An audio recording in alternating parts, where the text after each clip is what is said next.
இந்து மதத்தை இழிவுபடுத்தி வீடியோ வெளியிட்டு வைரலான ஒரு ஆடவன் கைதாகியுள்ளான்.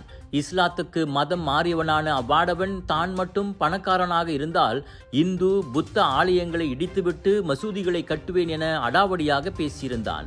நான் மட்டும் பணக்காரனாக இருந்தேன், நான் எல்லாம் கோயிலை உடச்சிட்டு மஸ்ஜிட்டு கட்டுவேன். இதான் நான் செய்வேன். கோயிலை மேலே உடைப்பேன். நான் சீன கோயிலை உடைப்பேன், தமிழ கோயிலை உடைப்பேன், மஸ்ஜிட்டு கட்டுவேன். நான் மட்டும் உலகத்தில் ஒன்றா நம்பர் பணக்காரனாக இருந்தேன்னா அதுதான் நான் செய்வேன். இந்த உலகமே இஸ்லாம் உலகம், யூனிவர்சலே இஸ்லாமோட. புரியுதா? கற்றுக்கோ, லாஜிக்காக கற்றுக்கோ. அதுதான் நான் பண்ணுவேன்.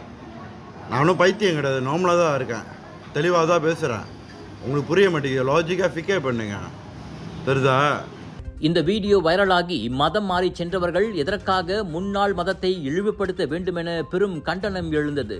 இது குறித்து போலீசிலும் புகார் செய்யப்பட்டது. இதனிடையே ஒரு உணவகத்தின் முன்பாக அவன் கையும் களவுமாக பிடிபட்டு போலீசிடம் ஒப்படைக்கப்பட்ட வீடியோக்களும் வெளியாகியுள்ளன. தொடர்ந்து அவ்வாடவன் தனது செயலுக்காக மன்னிப்பு கேட்டு புதிய வீடியோவை வெளியிட்டுள்ளான். ஓகே, இந்து மதத்தை, கிறிஸ்தன் மதத்தை, பூடா மதத்தை, எல்லா மதத்தை பற்றி தப்பாக பேசுனதுக்கு என்னை மன்னிச்சிடுங்க. என்னையும் உங்களில் ஒருத்தனை நினச்சிக்கோங்க.